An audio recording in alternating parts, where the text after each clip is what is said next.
स्वामी, मैं सह नहीं पाऊंगी।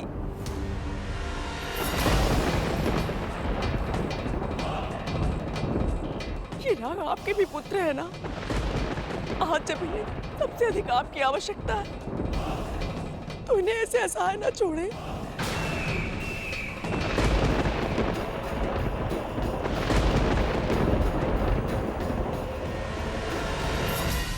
जब सावित्री सत्यवान के प्राण यमराज से वापस छुड़ाकर ला सकती है तो मेरे अंदर भी वही सतीत्व की शक्ति है, वही दृढ़ निश्चय है। मैं अपने पुत्रों के प्राणों की रक्षा करूंगी और उसके लिए चाहे मुझे कुछ भी क्यों ना करना पड़े।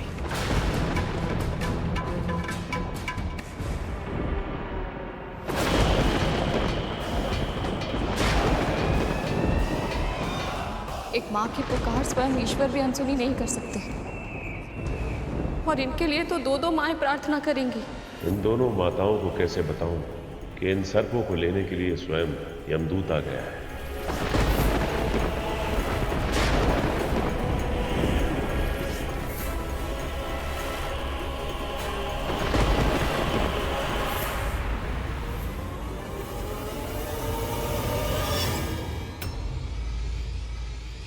पिताजी वहां क्या देख रहे हैं?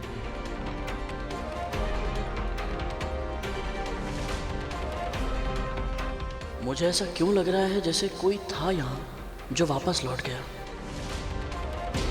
यदि आप दोनों ने निश्चय कर ही लिया है तो एक उपाय है। जी पिताजी, बताइए क्या करना है।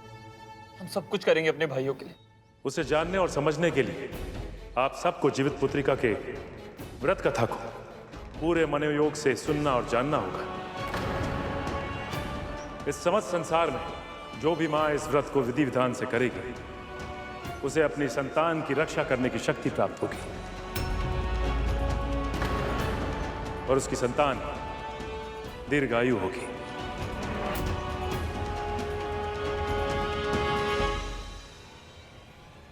हम कथा सुनने के लिए आतुर हैं।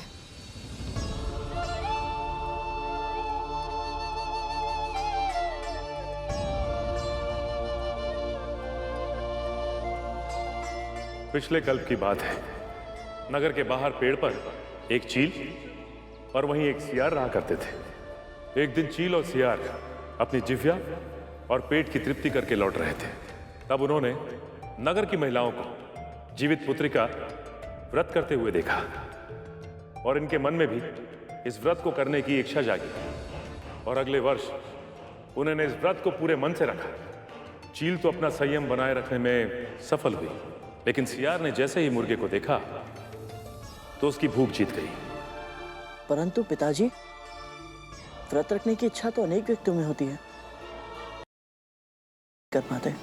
जब कोई व्यक्ति व्रत का संकल्प लेता है तो उसके भीतर की अच्छाई उसे संकल्प को पूरा करने के लिए प्रेरित करती है और उसके भीतर की बुराई उसे संकल्प तोड़ने के लिए ललचाती है। बुराई के ऊपर भलाई की जीत का प्रयास करना ही तो व्रत है। और किसी भी अन्य संघर्ष की तरह यह भी आसान नहीं है।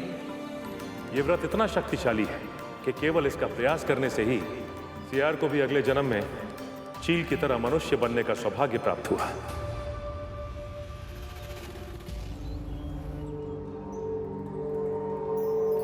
चील ने शीलवती नामक राजकुमारी के रूप में जन्म लिया।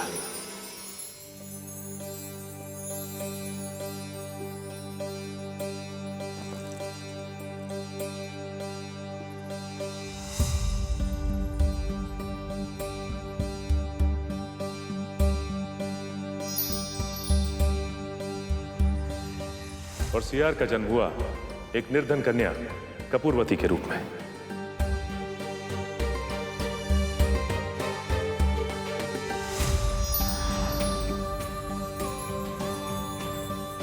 और नियति के योग से राजकुमारी शीलवती का विवाह राजा बुद्धिसेन से हुआ।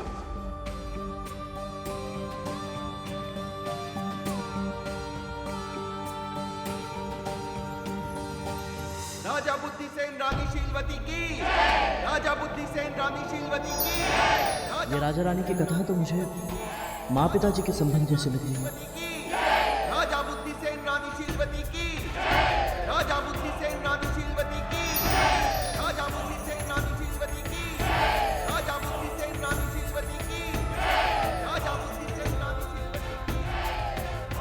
कपूरवती भी उसी राज्य में रहा करती थी।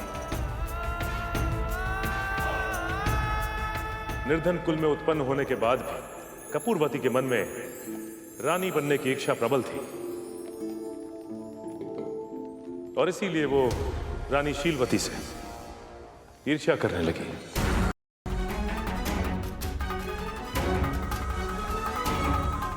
और कपूरवती किसी भी मूल्य पे राजा की दृष्टि में आना चाहती थी, इसीलिए उसने एक योजना बनाई और सेविका का कार्य करने का अनुरोध करने के लिए महल पहुंच गई।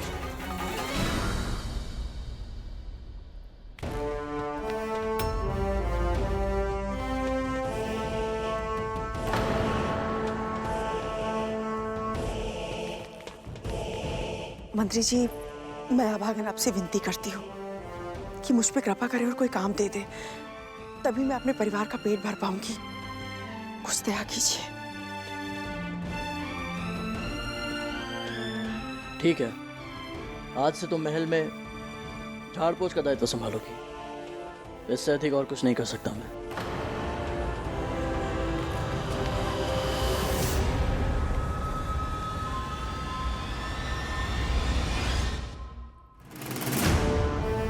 राजा के मंत्री ने उसे महल के झाड़ पोछ का दायित्व सौंपा। अब कपूरवती महल की सेविका बन चुकी थी।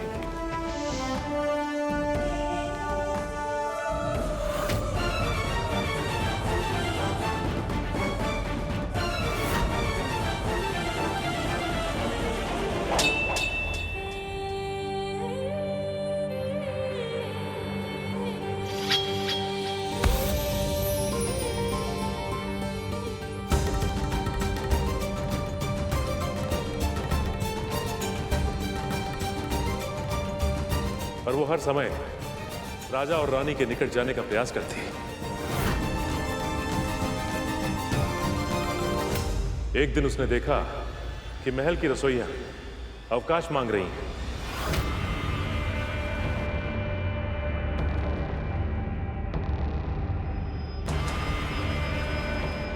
और उसने एक क्षण भी नहीं गवाया और शीघ्र ही मंत्री के सामने पहुंच गई। अब मंत्री जी,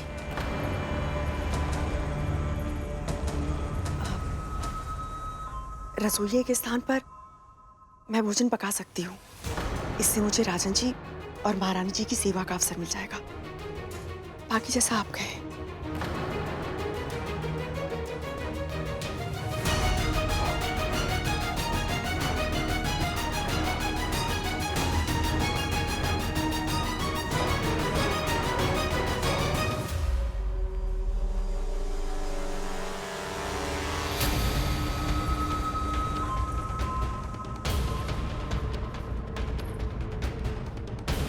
पर कपूरवती को स्वादिष्ट भोजन पकाना नहीं आता था। उसे लगा कि ऐसे तो उसे कार्य से निकाल दिया जाएगा और वो राजा और रानी की निकटता प्राप्त करने की अपनी योजना में असफल हो जाएगी। और तब उसने एक उपाय सोचा।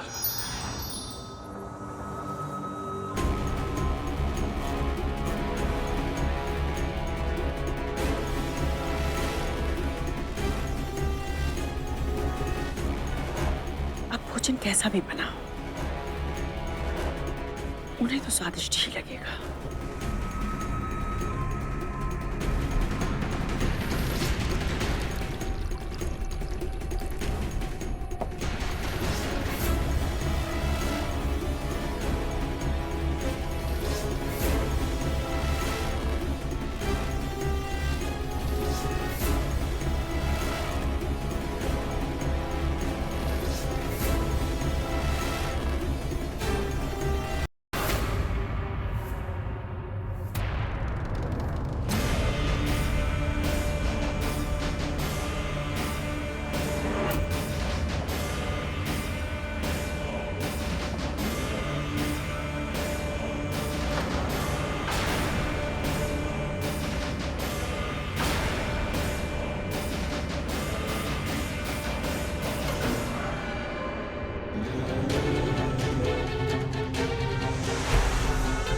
राजन, रानी,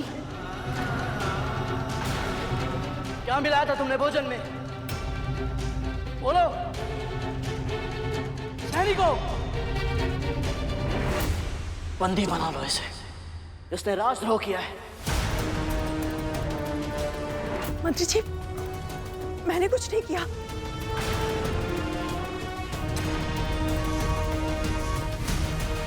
मैं एक ऐसी औषधि जानती हूँ जिससे दोनों ही शीघ्र स्वस्थ हो जाएंगे।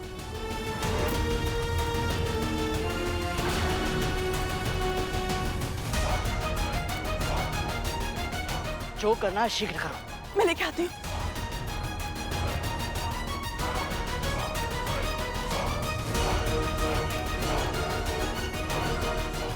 मंत्री जी, ये जड़ी बूटी का मिश्रण है। मैंने इसमें शहद मिला दिया है। बस 2-2 बूंद जीवा पर लगाना होगा। शीघ्र करो। जी।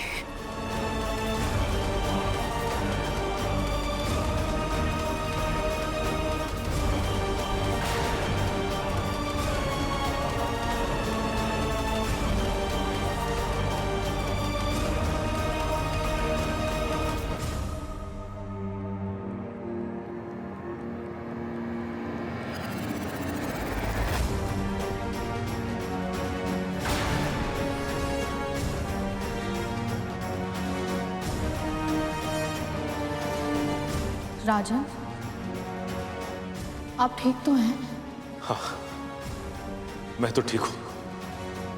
आप तो ठीक है ना?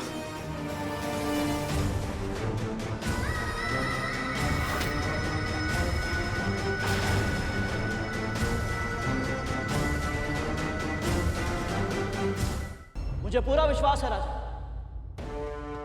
इसने जानबूझकर आपकी छाछ में कुछ मिलाया था, जिसके कारण आप दोनों अस्वस्थ हो गए थे।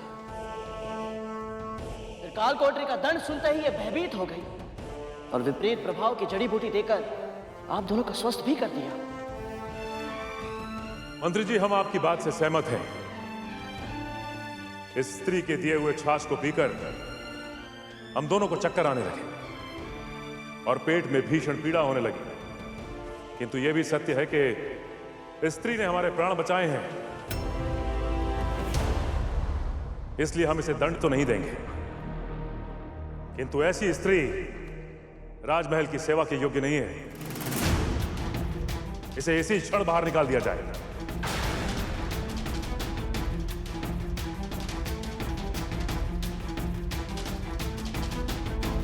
दया राजन जी, दया।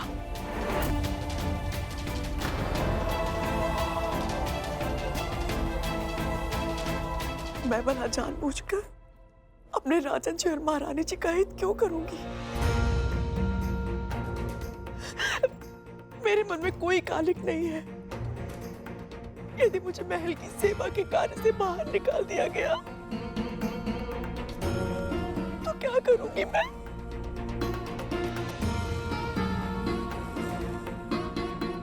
मेरा जीवन यापन कैसे होगा? मैं अपना पेट कैसे भरूंगी? मेरा ध्यान कौन रखेगा?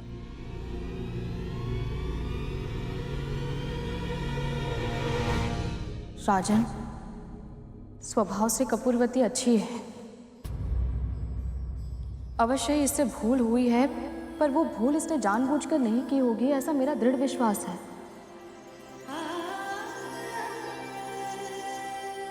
मैं विनती करती हूँ आपसे, क्षमा कर दीजिए इसे।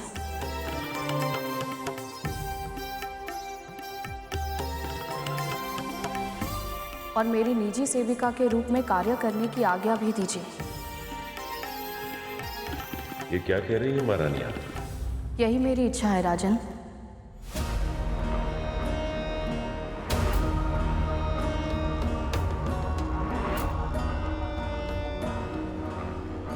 कपूरवती दोष मुक्त सिद्ध नहीं हुई है।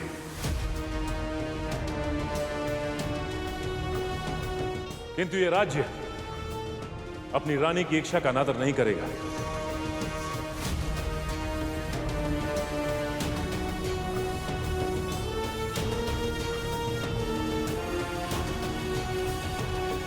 राजन जी की जय हो, महारानी जी की जय हो। राजन जी की जय हो, महारानी जी की जय हो।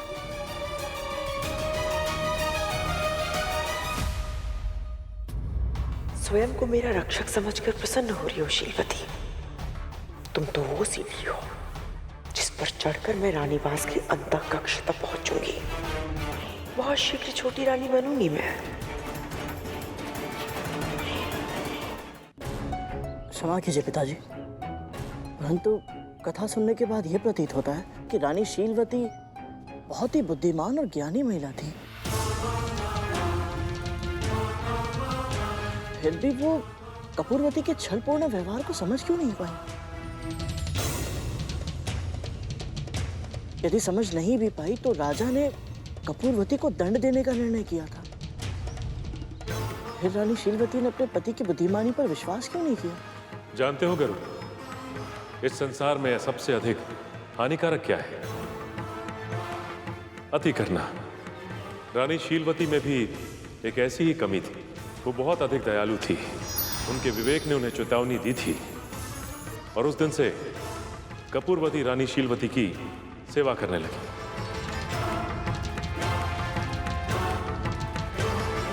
और धीरे धीरे इनकी इतनी प्रिय बन गई कि रानी का कोई भी कार्य उसके बिना पूरा नहीं होता था।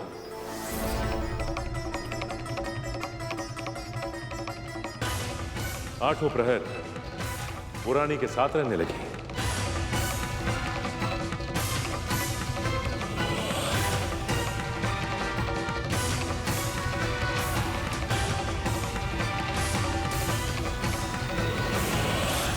आप ही हैं जीवन का उपहार, जीवन का उपहार। आप ही हैं मेरा श्रृंगार, मेरा श्रृंगार।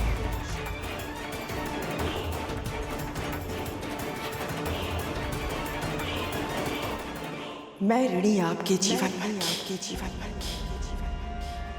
कैसे चुकाऊं ये उपकार, कैसे चुकाऊं ये उपकार।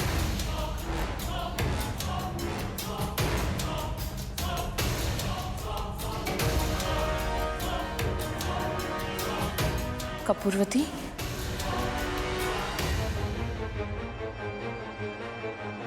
फिर ऐसा कभी मत बोलना। तुम मात्र दासी नहीं, मेरी बहन जैसी हो।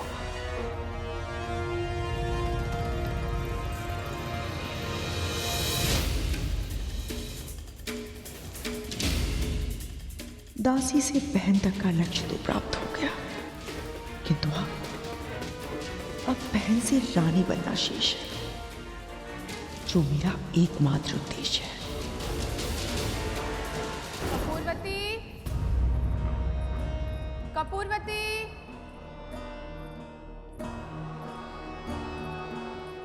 कपूरवती,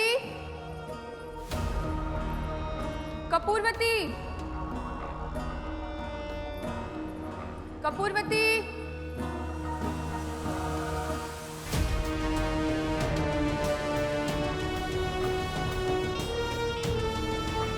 कपूरवती, कपूरवती। लो, तुम यहाँ बैठी हो, कहाँ कहाँ नहीं ढूंढा हमने तुम्हें।